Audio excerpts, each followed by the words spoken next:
Hello, my name is Ian Watson, and I am the Executive Director of the American Membrane Technology Association. The interview you're about to see is one of a series in what we call Chats with the Pioneers. AMTA is a technical association founded on the advocacy of the use of membrane technology for water treatment, from wastewater reclamation and reuse to seawater desalination. The heart of this technology is the membrane itself.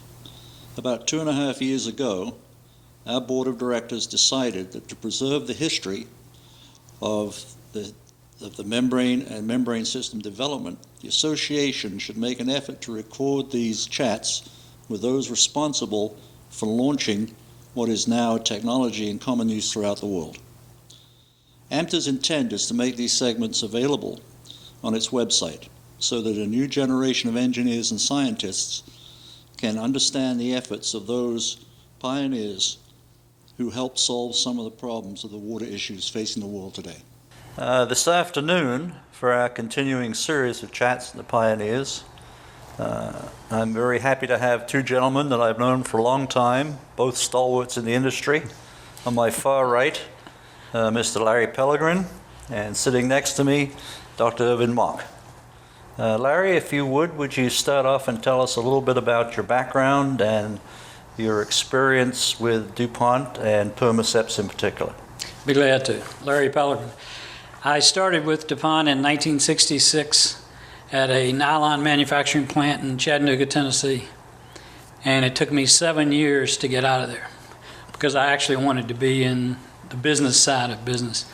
I moved to Wilmington the first time in 1973 and was a tech service rep for fibers.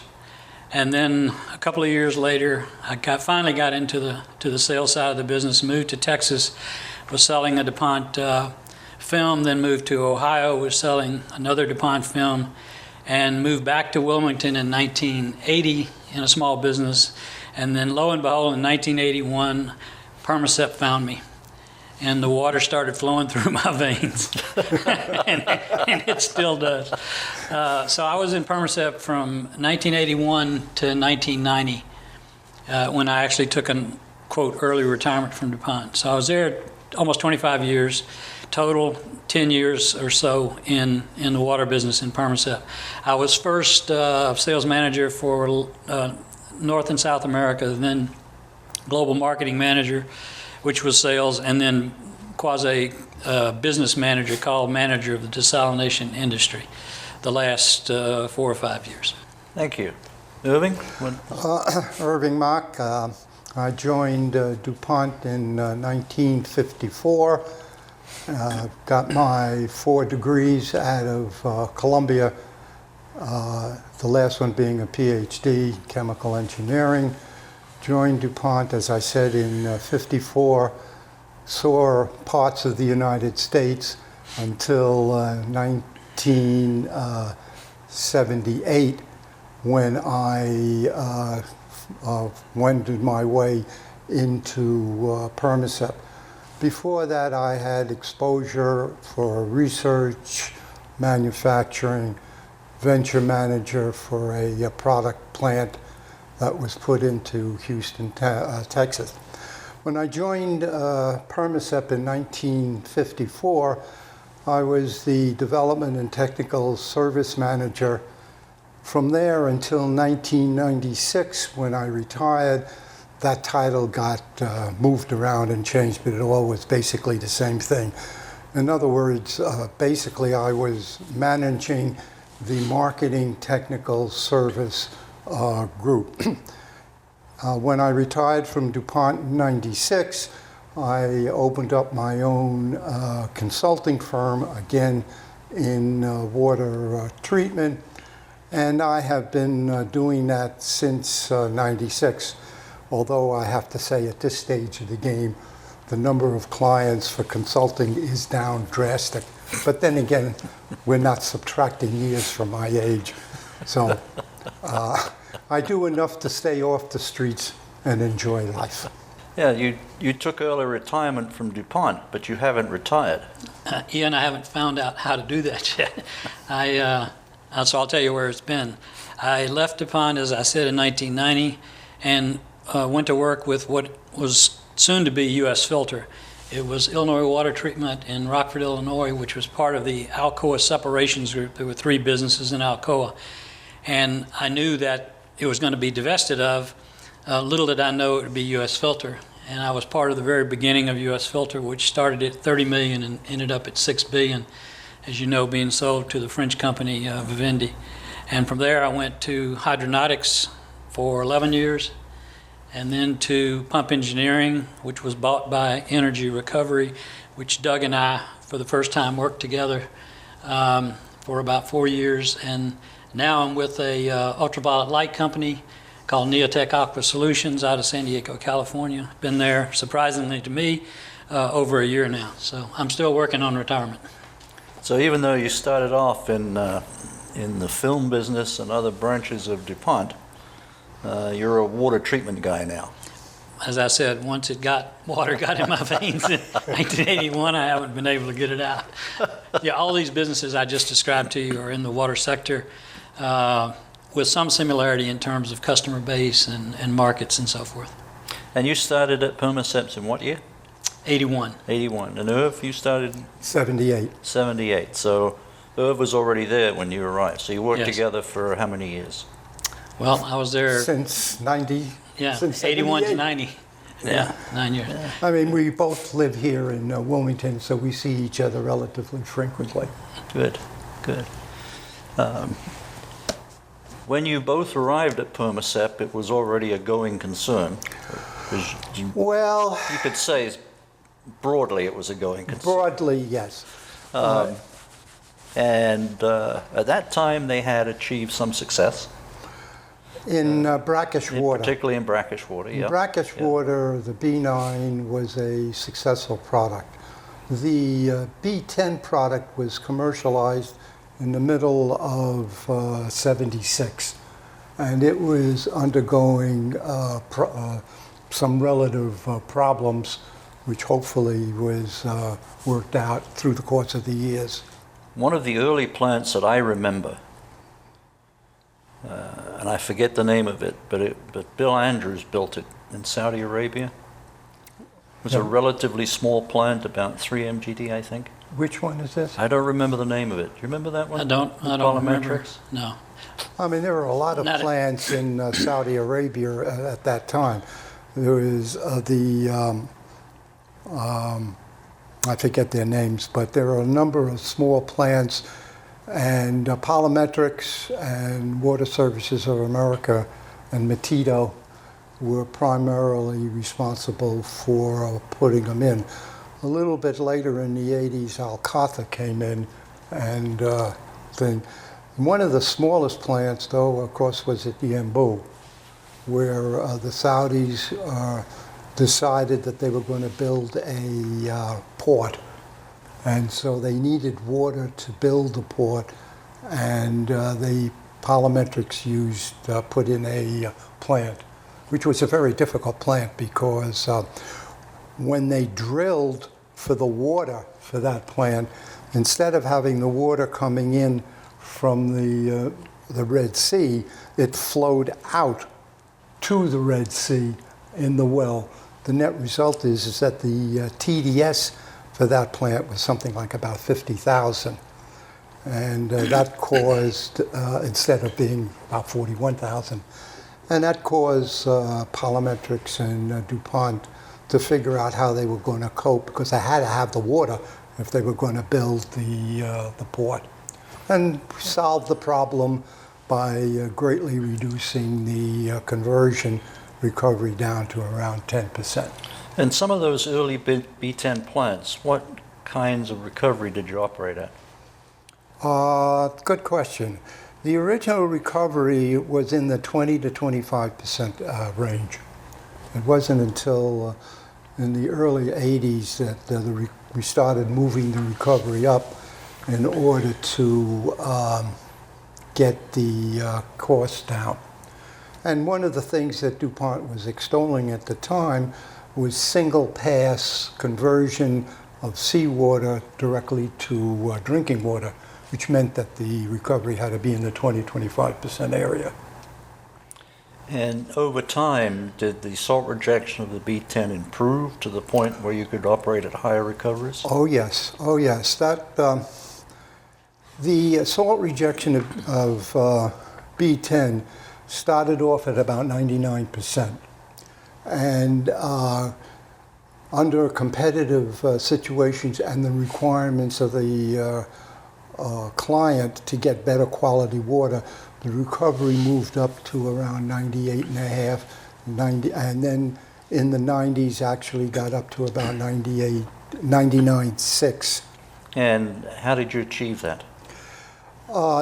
Manufacturing process. The way that was done was to tighten the membrane.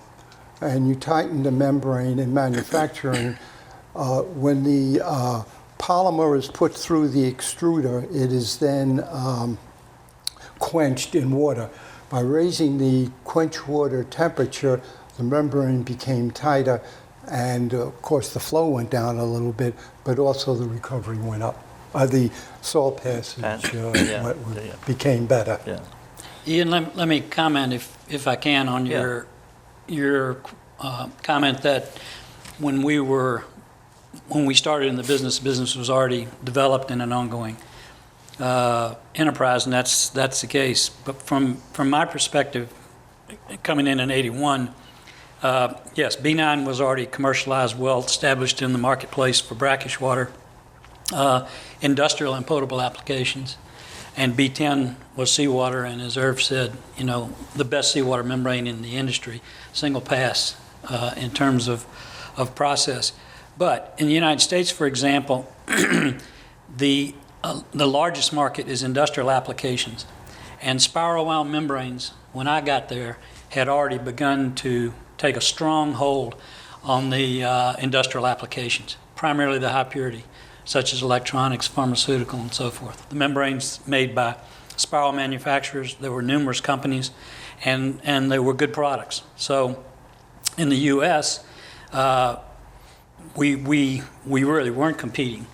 We were having a tough time. Our market share was falling. So the focus began to go overseas, primarily for seawater applications, again, because we had the best seawater product in the market, but also for potable applications for B9, where we held on to that market share. So that's when we put a strong effort into the Middle East, had an extensive office and staff based out of Saudi Arabia, but also all over the Gulf, and touching all the regions, and really an extraordinary group of people that had their finger on the pulse and their eyes on the ground. So that's kind of where a shift began, at least in my mind, in the business. Well, there was a significant bid in the 19th, this before you arrived at Permaset, but you were already there, which was the Jeddah seawater plant, which was won ultimately by UOP. And hydronautics. And no, UOP. UOP. Right. Excuse me. At that point, did it occur to you that the thin film composite membrane in seawater form could become a real competitor to you guys? Not really, because the problem for DuPont on the Jeddah plant was the fact that the bid that was made for the Jeddah plant was put together by DuPont's engineering department. And the DuPont's engineering department was a great department, extremely talented group, but they really did not have too high a commercial sense. And the net result is that by the time you threw in the engineering department overhead and the factors of safety that the engineering department would require for any bid, the bid was just too much. And actually that bid went on for a year or two. It actually had been made before just about the time that I showed up. And the net result is that DuPont lost that bid because it was too expensive. And this was a general problem wherever it went against certain people. Yuma is a classic example, another classic example of DuPont being too expensive. I'd like to just amplify one more thing about the B10. The point that we have to make here is that from the day of its commercialization, the B9 and B10 polymer never changed. It was exactly the same membrane through that period. Now, the difference between B9 and B10 was the post-treatment. B9 and B10 both have what was known as PTA, which is polyvinyl methyl ether. And I like to refer to that as a hole plugger. As you came through the spinneret, there were holes in there, and the PTA came in and plugged the holes. To get improved salt rejection, you used PTB, which was tannic acid, but that was only used on B10. So, but the basic core polymer, as it was derived by the patent, which was by John Richter and Harvey Hain, was never changed throughout the entire life of Permaset. Larry, maybe you can address this, or you can both address it if you want to. At some point, the R&D emphasis focused on flat sheet membrane and the possible entry into the spiral market. When did that start, and how long did it go on before somebody decided to pull the plug? I don't remember the exact year, but probably I think 2 or 3 years after I joined. The business manager at the time, Bob Keller, and all of us really looked at the growth of spirals in the marketplace, and as I was just saying, spirals had taken the predominant position in high purity industrial applications, and spirals were improving in terms of performance, and the cost was substantially less. Therefore, the price was substantially less in the marketplace. So there was serious competition. So Permaset made the conscious decision to get in the spiral business, and we bought a manufacturing plant in California from Ajax, which was part of Ames Cross Babcock. So we had a manufacturing facility, but we didn't have the products. So as you just said, research effort was put into developing a spiral product that would not violate the Dow patent. So DuPont went about its research and developed, I think the first commercial product we had in spirals was B15, I believe. Now, B15 is the same polymer as the B9. It wasn't until it went to A15. Okay. Well, the first one was B15. Yeah. But it didn't have the rejection properties of the competition. So research work continued, and then A15 was developed, and now we were getting pretty close, but we still weren't there. And we were conflicting with our own hollow fiber and our marketing approach to hollow fiber versus the spirals and the benefits and features of both. I'll jump to the end if you want, because I was there as the DuPont company began to look at Permaset as a business unit. First of all, Permaset was 30 million, 35 million at best during those days. And the company at the time owned Conoco, so the company was 35 billion or something in that range. So, it was small, to say the least, an understatement. And we were dealing in a product that had extensive guarantees and warranties that went on for a long period of time.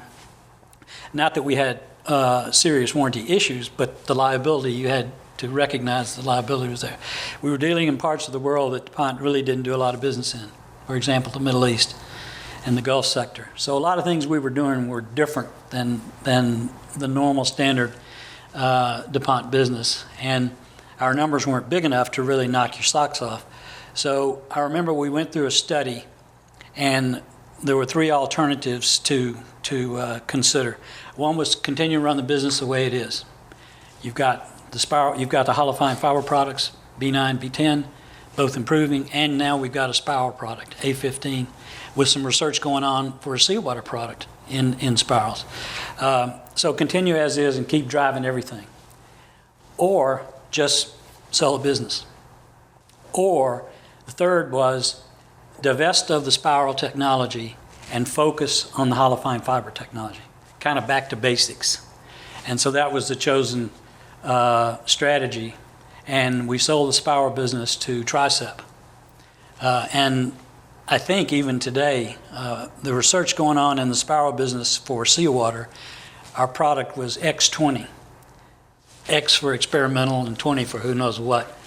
And even today, Tricep has a product called X20. So I must have liked it.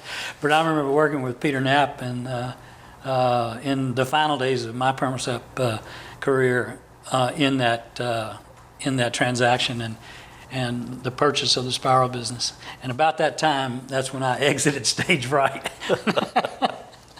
It must have. Don't you think also, Larry, one of the X20 from the laboratory point of view looked like it was going to be a good product, but that it was estimated that it would take 5 to 10 years to bring it to commercialization, and that just wasn't worth it. Yeah, I don't remember the years to commercialization. There was significant money, to continue the research and bring it to fruition. And I remember when the business was sold, there was no warrants or guarantees on X20. It was just, here's what it is, And it was an as-is sale. Yeah, and if you can make it, and they did, if you can, take that leap into a commercial business that's competitive in the marketplace, then more power to you. Why would it take so long to move it from the stage it was at when you sold it to Tricep to commercialization if it stayed in DuPont? You mean the seawater X20, product? Yeah. Ask the doctor. Well, I mean, it had to be developed. It had to go out into the marketplace. It had to be proven that it was satisfactory. And with DuPont, you don't put out experimental products. You put something out into the field that you're, while not 100% sure, it has to be much better than 50-50 sure that it's going to work. And that takes time. So you had a long in-house test program that you had to undertake to make sure would have that, had to, yeah, right. Yeah. Mhm. I think also from business standpoint, the conflict in seawater would have been enormous. Conflict meaning our B10 product line, Holofine fiber, which had served us well and was serving the market very well, and we were still, taking names and kicking ass, and bring along a spiral seawater product, and now how do you manage that in the marketplace? It can be done. It can be done. That was going to be my next question. Now, for years, you had been selling the B9 and B10 on the basis that it was better than any of the spiral competitors. And certainly in lifetime, longevity or expected longevity of the fiber, it probably was. Now, all of a sudden, you're in the spiral business, and your clients must have been saying, why are they doing this? So it must have taken some ingenuity to try and market both products at the same time. How did you do that? Market which products? Both the spiral brackish water membrane and the B9. Well, the other thing was you're assuming to a certain extent, skip the X20, but that was totally experimental. Right. The B15 and the A15 were not technically good products.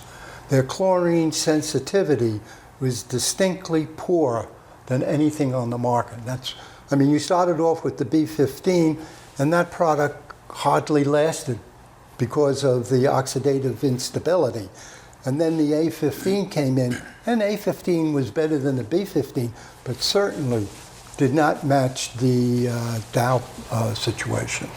Yeah, I remember I was working on a project, I forget which one it was, but one of the OEMs bid A15, probably water services, I would think. And the projected performance was quite good, but there was no test data to back that up. Right. And every time we asked for test data, Gordon or I forget the young man that used to work for him, would say, well, this is all we've got, and he'd send the same data over and over again. That's true. And the data that was had tended to show this oxidative instability, Right. which just didn't match the FT30 membrane. Well, back to your question of how did we manage both, and we're talking the brackish side. As Irv said, we're not talking spiral seawater because that never happened, but as I said earlier, the performance of our spiral products was coming close to the market, especially with A15. But remember, it costs more to make a hollow fiber membrane than it does to make a spiral membrane. So our costs were higher. To compete on the same price level meant our profits were lower and our margins. So we needed a spiral from a commercial standpoint, as well as the market had accepted spirals. It was the accepted product in these applications. And your comment on we didn't have the experience, well, that's the age-old game. You know, I don't have a reference, so I can't bid. I can't bid because I don't have a reference. So, you know, you're caught catch-22. I remember we bid a job and actually won at the Diablo Canyon Nuclear Power Plant in California, sitting on the San Andreas Fault. And when I told my manager that we were going to have the spiral product in California at the Diablo Canyon Nuclear Plant, I mean, the tremors could be felt all the way to Wilmington, Delaware. That was an ionics plant, I think, wasn't it? Yes. Yeah, I think it was. Was it? Yes, it's Yeah. ionic. I can't, but anyway, so what we did as a guarantee was, if we don't perform, we'll replace our product with the competitors. that was the warranty. So, you know, you had to get creative. Now, during the time that you were both there, I think I'm right in saying that there was a time when you published the first technical manual. And then it was followed later on by a revised technical manual. I still have copies of both, together with my 3.5-inch diskette with the software on it, and a book of instructions of how to use the software. It would seem to me that the need for such a document would have occurred earlier in the history of the membrane.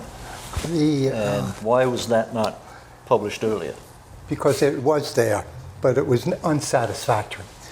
When I entered the business in '54, DuPont had what was known as the Blue Book. Not in 54, you're not that old.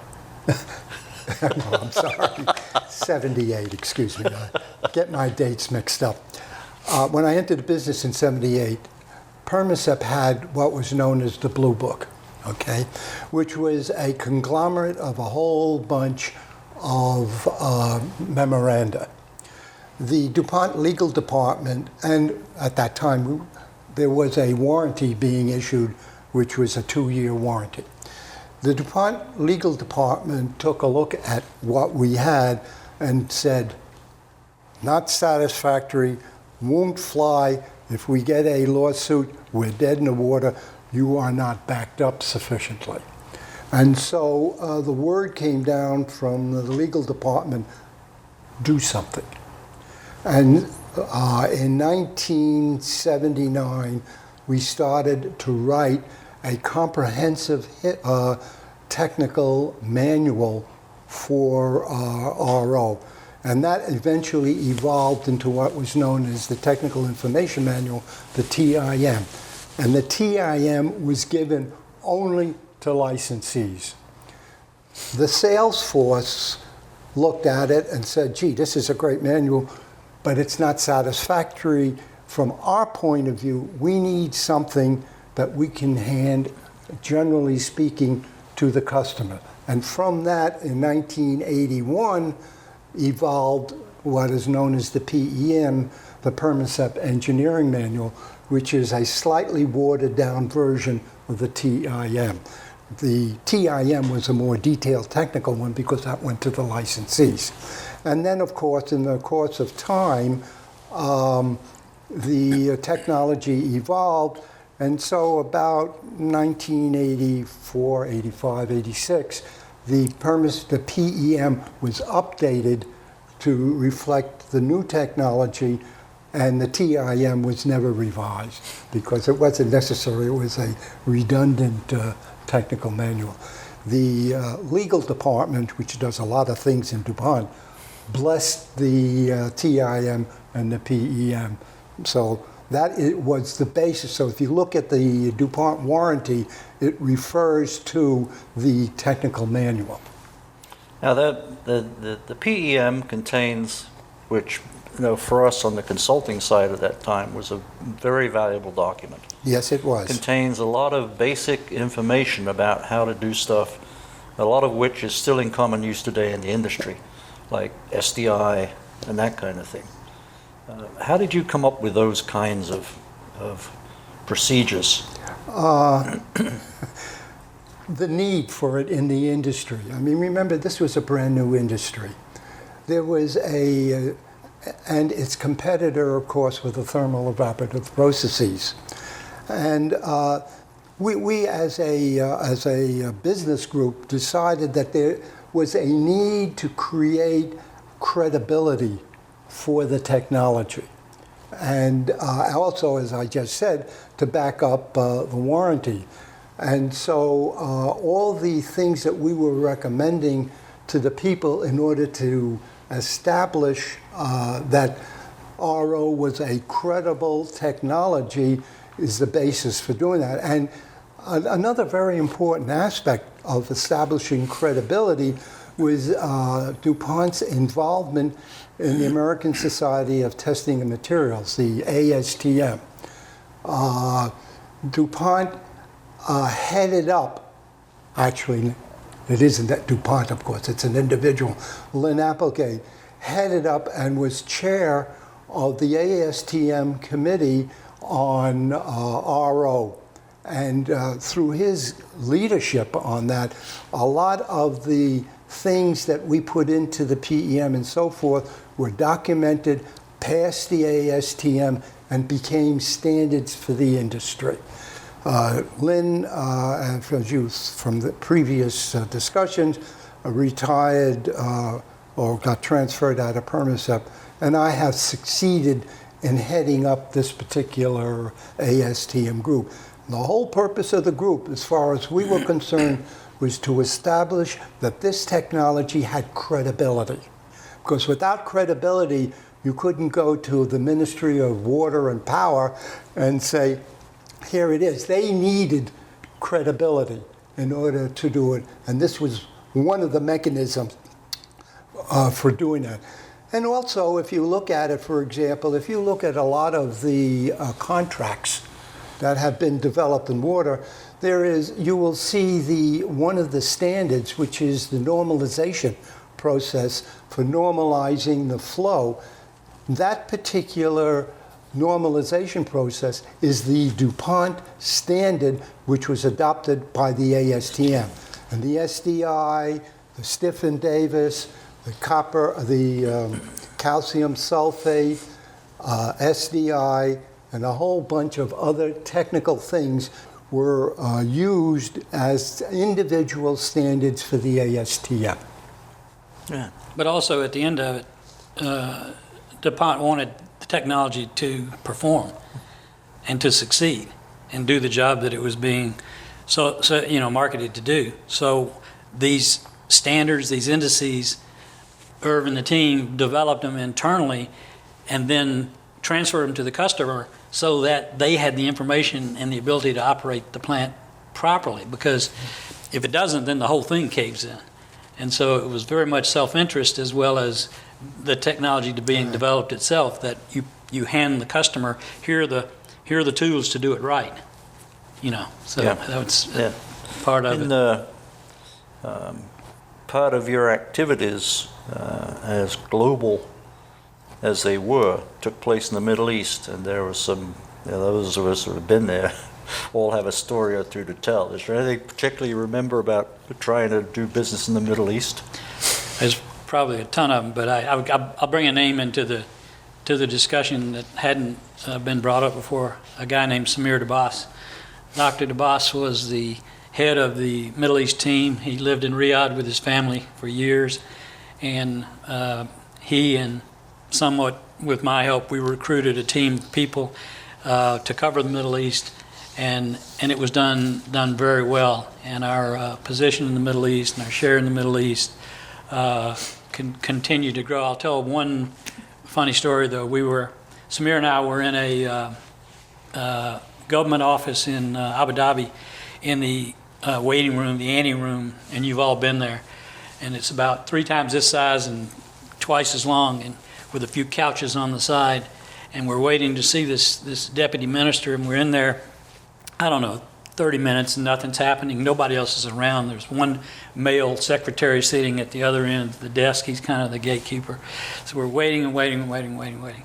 And in comes this elderly Arab gentleman, you know, kind of weathered face and very distinct. And he had a falcon on his arm. And he walked up and sat down on the couch. We've been there, again, 30 minutes longer, and I punched Samir and I said, don't get restless. We're going to be here a while. And sure enough, 5 minutes later, they come out, they get him, and he goes in, and we're still sitting. And 30 minutes later, he comes out with his falcon on his arm and walks out the door. He probably came out with more than he came in with. So that's just one. Did you ever think about getting your own falcon? No. I'd like to tell a good story, a true story of Samir's ability to sell RO and, of course, DuPont in the Middle East. And it has to do with Al-Khafji, which is a very small oasis, I guess, right on the border between Iraq and Saudi Arabia. And the government, SWIC, put out an RFQ to put in a thermal plant. And Samir, who is one marvelous, marvelous marketing man, talked the Saudis into allowing RO to bid the job, fully expecting that the thermal process would wind up much cheaper and they would be able to get rid of this pain in the neck that kept visiting their office. So, and one thing about Samir, he was a persistent marketing man until the bids went out. And for Permacep, Water Services of America, WSA, bid the project. And lo and behold, WSA was the low bidder. And this put the Saudis into a very unhappy position because they had absolutely no intention of putting RO into that plant. So they did what any normal human would be. They changed the specifications and changed it in such a way that there was no way that RO could bid the job. Because I believe what it was is it had to do with the transmission line. But what it did do was to establish in front of SWIC the proposition that maybe this new technology is something that they ought to look at. And consequently, within a few months thereafter, the Saudis put out a RFQ for only RO in 3 plants on the Red Sea: Al-Berk, Luj, and Hakel. And what the Saudis wanted to do, or SWIC wanted to do at that time, was to give the job to 3 different companies. And so DuPont wound up with Al-Berk, UOP wound up with Luj, and we think Envirogenics did get Hakel, but they never completed it. There was some financial reasons that Envirogenics didn't get it, and ultimately it went to Toyobo. And if you want to put your finger on the one thing that started RO capability and availability in Saudi Arabia, it is what Samir did for Al-Khafji. Yeah, that was kind of a watershed set of projects, Right. because at least some of the smaller plants, not necessarily the big plants, but smaller plants, But it brought in, then on, right, were all RO. Rasha Kaimed, Rasha Mishab, and I'm screwing up the pronunciation, but Yeah. what the Yeah. heck. You had both moved on to bigger and better things when the doors closed on Permacep. Do you think at the end of the day that it was simply the cost of manufacturing and the fact that it made you non-competitive that caused DuPont to close down the division? From my perspective, no question about it. You cannot be the high-cost manufacturer. Yeah, that was clearly, the business issue was the cost was high, but also on the other side of the coin, spiral technology had improved a lot. The performance of spirals in seawater was vastly improved over the earlier days. In fact, very competitive. And the price in the marketplace was lower. And so to compete, DuPont would have had to drop the price, close the margin. And again, I go back to what I was saying about a business that was small by comparison to the DuPont empire at that time. There were some moves to buy the business. I was involved in one with the director of the membrane group at that time, Bob Sievers, and Samir. Bob Sievers was director or vice president, but he was at a level where he could talk to senior management. And I was in the business towards the end of my Permacept career, and Samir was still in it. So we formed a group, tried to get the attention of DuPont to buy the business because we knew the business and we had skin in the game, but we weren't successful. And I don't know if at that time DuPont was not very eager to sell businesses to employees. It just wasn't kind of what was done, and maybe DuPont wasn't ready to sell it anyway. But we did make a run at it.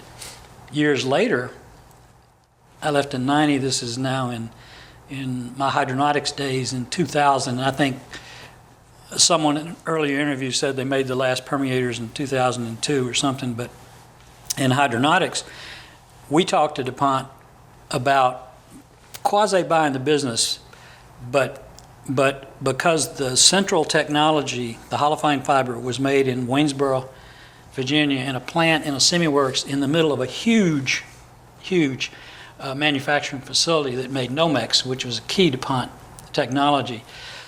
Taking that out of the middle of that facility was almost impossible. So you couldn't buy the fiber technology. You could buy the fabrication or the permeator bundle manufacture.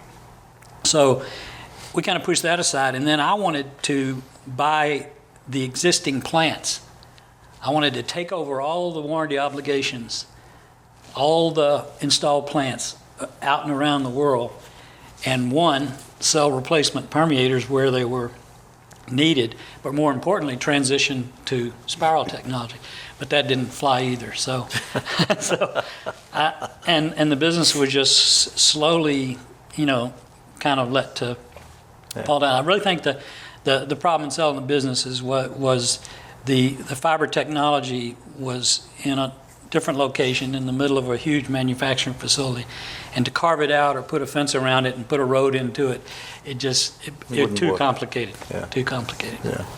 If you had to look back and then look forward with 2020 vision, would you have gone the same route and gone to Permacept and then stayed in the water industry? Personally? Yeah. Oh yeah, Permacept were great years. I mean, it was full speed ahead. I mean, we were a small business dealing in a good news business. I mean, water. What's better than water? I guess people say air, but so it was a very good news business. The corporation, again, big as it was, had TV commercials on Permacept. Oh yeah, I know. So it was very much a good news business, an image business, and all, and it was fun because it was just On the coast nonstop- of Maine. just nonstop fire at will, So a fun business. I thought you were going to ask a question. You didn't, but I'll answer it anyway. What could have happened in Permacept differently to maybe change the whole landscape? Well, that was going to be my next question. And it was before my time, and because DuPont was such a large corporation, had the wherewithal, had DuPont decided to take on the whole water treatment system and use its unique membrane technology as the core technology, that could have changed the landscape. A little like what Dow has done now. Yeah, Dow's kind of done it in reverse with China and so forth, and their UF technology.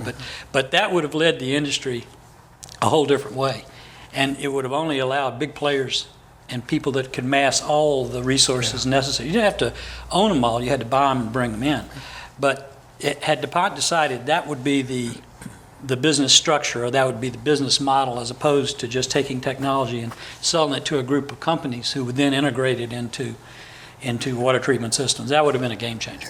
Yeah. I also like to comment on permit. I've worked for DuPont for 42 years, of which the last, 78 to 96, 18 years was in Permacept.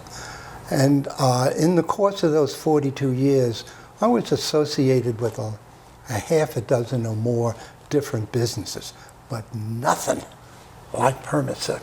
I mean, you would get up in the morning and I would get up in the morning and I think to myself, what are these crazy nuts going to do today?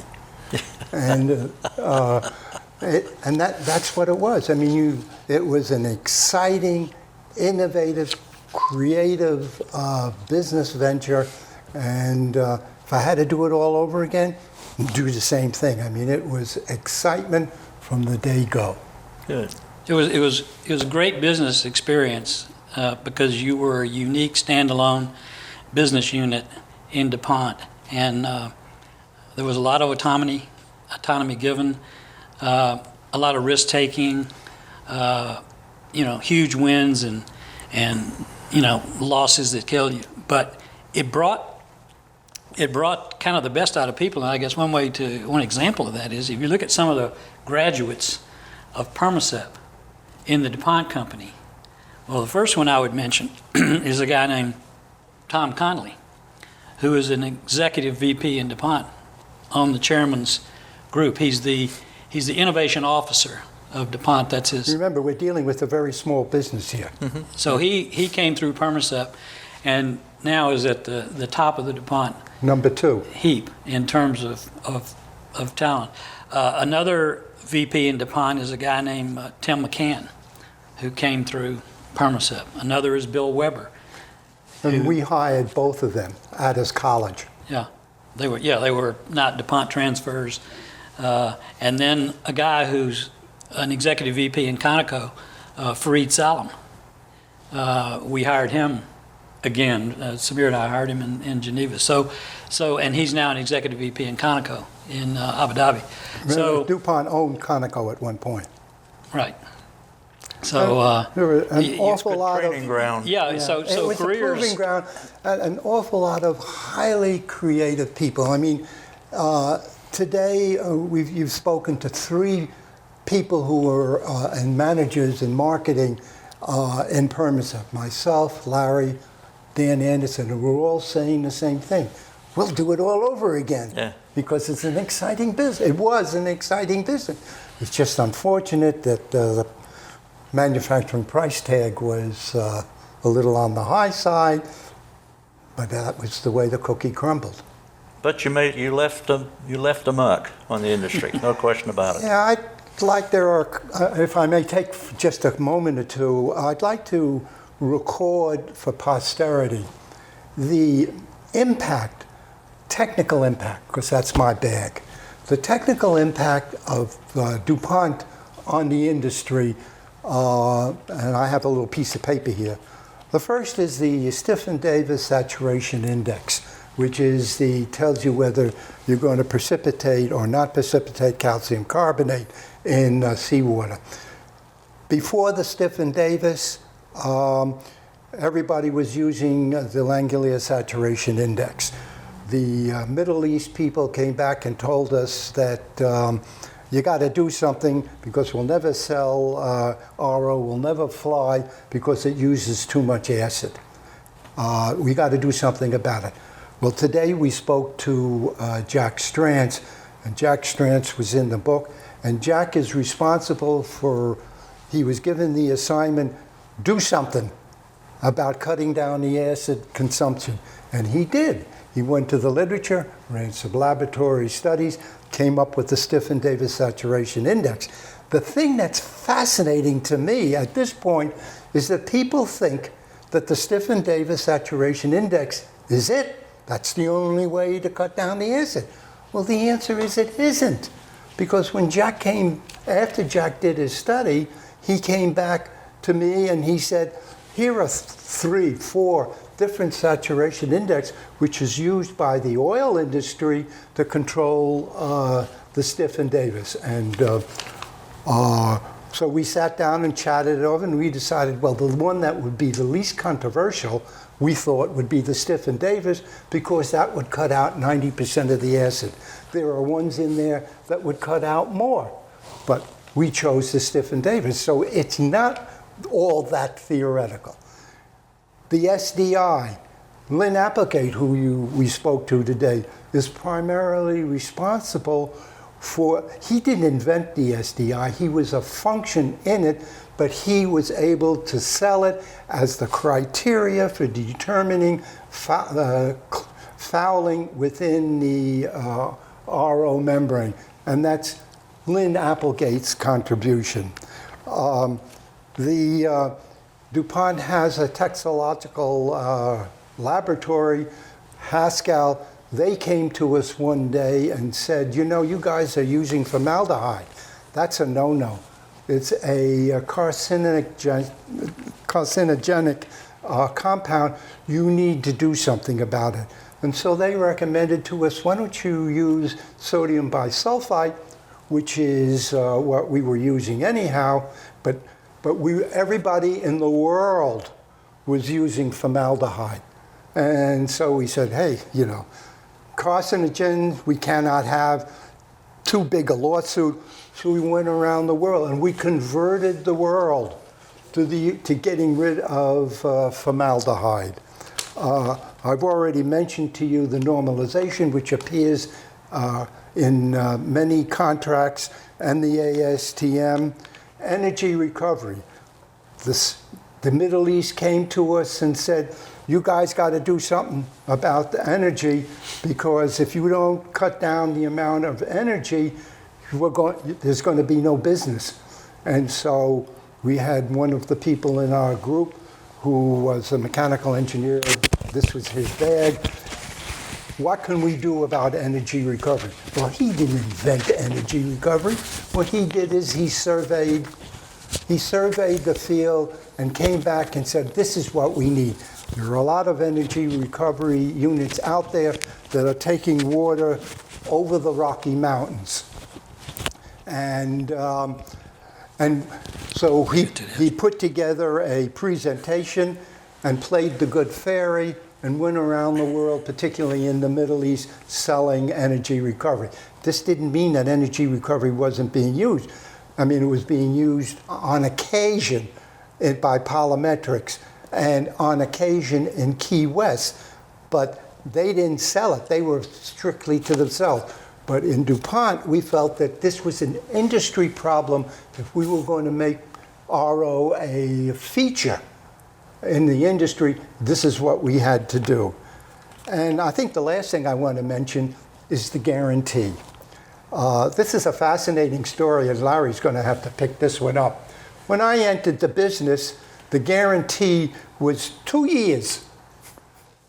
And so one day, the marketing group, I don't know, this may have been before you, the marketing group came in and said, hey, 50%, you changed the, said, we can't afford this. This means that everybody who puts in a bid is going to, every 2 years, they're going to have to put something, we have to do something different.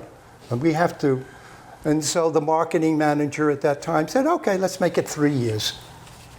So we sat around the table and stamped it, blessed it. The new guarantee was 3 years. And a few years later, about 2 or 3 years later, we were sitting around the table again, and the Middle East guy came in and said, we got to do something about it. It's costing us a lot of money. When people put a project together for 3 years, that means every 3 years you have a whole new set of membranes. So we thought the thing over and said, well, that's not too good. We got to do something about it. And so someone said, let's make it 5 years.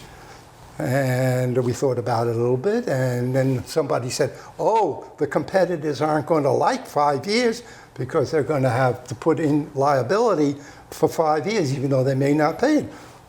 So the rest of us said, isn't that wonderful? Stamped it and created a 5-year warranty.